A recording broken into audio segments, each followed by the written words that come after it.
back, everyone. We're here today with our second house call of the weekend. Hopefully you got to tune in yesterday. That was episode 2556. Today's episode 2557. If you'd like to follow along with the questions that were submitted, you can go to stephencabral.com/2557 and follow along there. Feel free to pick up, if you haven't already, your free copy of The Rain Barrel Effect. Of course, we'd love for you to check out that book. Make sure you understand the manifestation of disease and weight gain and or excessive weight loss and rapid aging. So we share with you all the top 10 reasons and, of course, then the de-stress protocol of how to bio-individualize your own diet, exercise, stress reduction, toxin removal, rest, emotional balance, scientifically backed supplements, and a success mindset in order to be able to heal your body and mind. That's really what it's all about. So both sound body, sound mind, and enjoyment, happiness in this life. So let's get started with your questions. I'm opened up the document, the Ask Cabral document that my team so graciously puts together on a weekly basis. And I see today the first questions coming in from Mariana. Why don't I give you the disclaimer now rather than I forget halfway through the show? I'm not here to provide any medical advice, medical treatment plans, medical cures, or medical diagnosis on the show. I'm here to give you that second opinion you were looking for, a place to get started, and of course, look at the true underlying root causes of why there is dis-ease in the body in the first place. All right, so Mariana says, thank you and your team for all that you do. What are your thoughts on tahini? I have quite a bit on days 14 to 28 of my cycle, as do I seed cycling, but I believe it's made from toasted sesame seeds. Does this mean that it's not actually as healthy as portrayed? Thank you. Okay, great question. So if you are someone who is doing seed cycling, a female trying to regulate the menstrual cycle to the best of your ability, I have a podcast on that. Of course, you can find it at stephencabral.com/podcasts.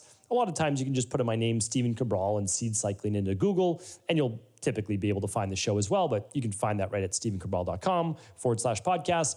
I have a show saying that if you're trying to really re-regulate the menstrual cycle, of course, it's great to do at-home lab testing and find out if you're estrogen dominant, which is the main cause of it, and then if it's due to high cortisol levels. And so anyway, you can definitely find that out. That's called the stress, mood, and metabolism test. That's at stephencabral.com/shop. You can see what it is. You do it right at home. But of course, you can always run that with your own practitioner as well. Totally fine. So for the first 14 days of your cycle, your menstrual cycle, that's called the follicular phase.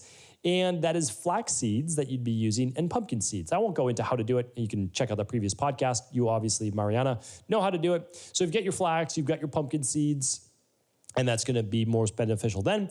And then your last 14 days is the sesame seeds and the sunflower seeds, typically 1 tablespoon of each per day. So when you ask about tahini, well, tahini is essentially crushed, ground down sesame seeds, which is then tahini. The problem with tahini is you just want to see what else is added to it. If it's just pure organic sesame seeds, then you're good to go. No issue there. And you're welcome to do a tablespoon of tahini instead. So hopefully that's helpful. All right. Chelsea's up next. Hello, doctor. I'm a 27-year-old female. I recently went off of TRT, testosterone replacement therapy, and I have a hypothyroid condition, so low thyroid. I have a history of past anorexia. I'm now doing much better in that regard. I'm about 130 pounds, 5'2", 24% body fat. A very active individual and always been health conscious. My diet's almost 100% whole foods, and I've been on fertility treatment the majority of this year and have been unsuccessful. I've never had a child and have gone for many years with missing periods, no PCOS. In 2020, I went on birth control because I had regained my cycles naturally and was trying to boost hormones to conceive eventually. My question for you is this: how can I regain my natural cycles without medical assistance for each one, and what should my steps be forward from here? Okay, yeah, happy to help with this. So I have a course at stephencabral.com/courses. I've got one on thyroid. I have one on female hormones. I have one on digestion. I have one on detox, and I have one on weight loss. Those go very in depth. They're approximately 4.5 hours long. It's the equivalent to probably doing like 3 to 4 consultations with a doctor, and it is probably the equivalent to reading 12 books on the topic. So I do that as a deep dive for people who really want to figure out how to overcome thyroid issues, digestive issues, female hormone issues, et cetera, weight loss, et cetera. All right, so in this case, I mean, I would do that if possible, and I would run the stress, mood, and metabolism lab. Like if you do nothing else, you'll do that. Ideally, you run the big 5 labs, but if not, the stress, mood, and metabolism, do the course or not do the course, totally up to you. But we need to figure out why. I mean, we do this all the time. Like I've done probably 50 shows on infertility on a lot of other people's podcasts, and we go through the exact regimen. So I would definitely look at that. I would check out my podcast. I've just done a bunch of shows on how to have a happy and healthy pregnancy. I typically link that one up quite a bit. If you want any of those shows, they're of course free. Just ask at cabralsupportgroup.com if you can't find them. Michelle or Daniel will be able to get them for you. So what else can I say? But I mean, really, you want a customized plan. So we want to know if you're low on estrogen and progesterone, or just progesterone, which many women are. We want to know if you're high in evening cortisol. The only way to do that is with a salivary test. We want to know if you're low thyroid. And so we look at that too, especially at a functional level. Like even if you're at 2.5 for thyroid, it's not functionally where it should be, and that can affect fertility as well. So that's the only way. Like I could give you a bunch of different things to do, but that's not what I do. I help people finally get their answer. So I'm not going to give you something that may work or may not work. We're going to give you exactly what works, custom tailored for you. And if you're already going through fertility treatments and they're not working and you're investing all that money there, we need to just do some at-home lab testing to figure out what exactly is not working for you. All right? And we'll figure it out. There's no doubt about that. So you can work with us. You can work with an Integrative Health Practitioner Level 2 that specializes in female hormones as well, or a naturopathic doctor that specializes in fertility as well. All right? Up to you. Totally up to you, but that's exactly what I would do if this was my wife or family member asking me this question. Amanda says, hello, I'm 34 years old, 105 pounds, I'm 5'1". During my pregnancy, I was diagnosed with gestational diabetes. 1.5 years postpartum, the glucose intolerance is still there. My blood type is Vata, fasting glucose and insulin is normal and low, but the postprandial blood sugar after 55 grams of carbs takes 3 to 4 hours to return to baseline and spikes quite high, and the spike is delayed. I went low to no carb for 5 years due to chronic bloating many years ago. It helped a few months, and then it did not help, but I continued. Blood sugar is worse during the luteal or my menstrual cycle. My diet is very clean, balanced, organic. Let's see. PB sugar worse when I'm postprandial, sugar worse when I'm low carb. Absolutely, because you're all right. No family of diabetes. I also work as a dentist. Could heavy metal exposures be an issue with the glucose? Have you seen this? Do you think there's hope to get better? All right, so definitely hope to get better. Yes, no doubt about it. But you're a Vata body type, let's say, 5'1", 105. I mean, this is not your typical what you would see type 2 diabetes or glucose intolerance, right? There's something going on with the cells. Like you go low carb, and it gets worse when you start to have even a little bit of carbs, which is, I've talked about this before. It's a vicious cycle. If you stay low carb for too long, you actually decrease your insulin sensitivity. I know your insulin is normal or low right now, but that's actually meaning like, are you producing enough insulin? Doesn't seem like it, in order to be able to get the glucose into your cells. So 100% I'm running the big 5 labs. You don't have to, but I'm looking at your omega-6, your omega-3 levels. I'm going to look at your overall neurotransmitter metabolites. I'm going to look at all sorts of different markers, potentially for mold or for yeast. I'm looking at heavy metals on the minerals and metals test. Food sensitivities is probably not going to have the greatest effect, just compounding inflammation on that. And then I'm going to look at your cortisol levels, your thyroid, et cetera. So definitely the big 5 labs, no doubt about it. That's my opinion. You don't have to run those, but 100% that's what I recommend. Because again, you're getting blood sugar worse during your luteal phase, which probably means that you're leaning more estrogen dominant as well, and you're probably higher cortisol.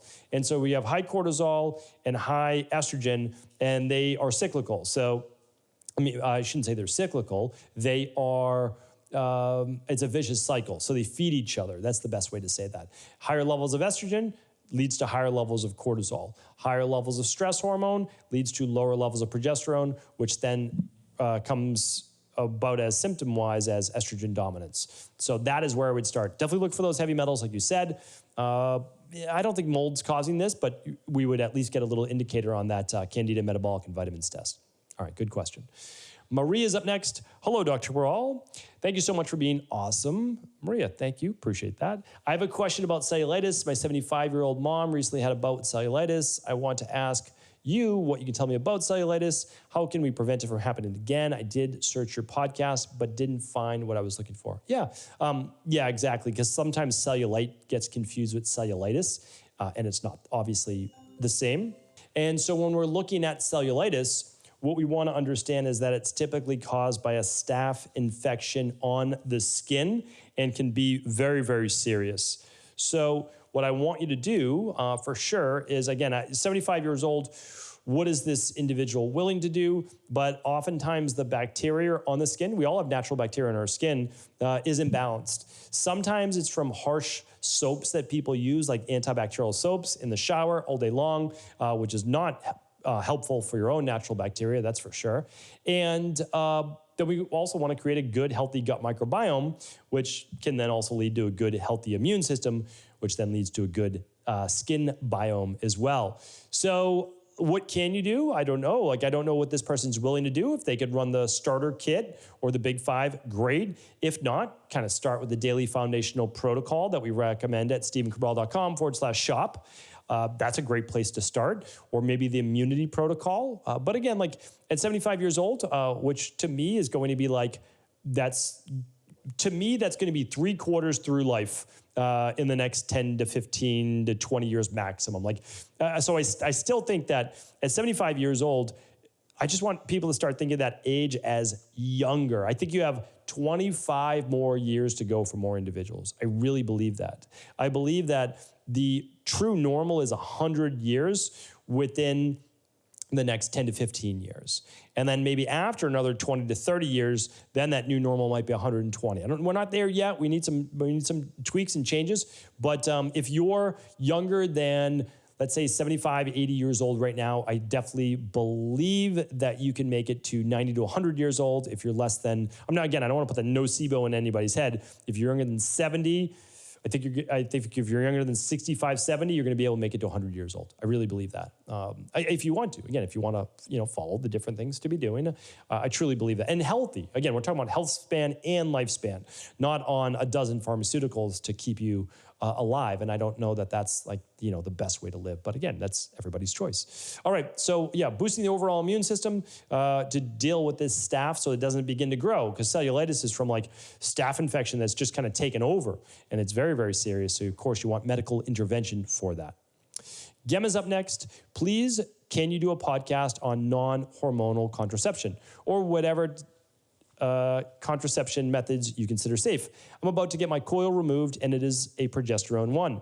I have ductal hyperplasia and I do not want yearly mammograms. I just want to get to the underlying root causes, and I believe that I should not using any hormones. Thanks. Okay, I actually have done a podcast on contraceptives. So and non-hormonal contraceptives. So I've done one on copper IUDs. I've done one on certain types of prophylactics. I've done a lot of shows on this. So if you're not able to find it at stephencabral.com/podcast, just ask right at cabralsupportgroup.com. We'll find it for you. No doubt about it. Happy to help with that for sure. So yeah, I give you the pros and cons to copper IUDs and many others, because sometimes the copper becomes an issue for many people, but some not. And so I give you all the pros and cons, and happy to go over that on that show.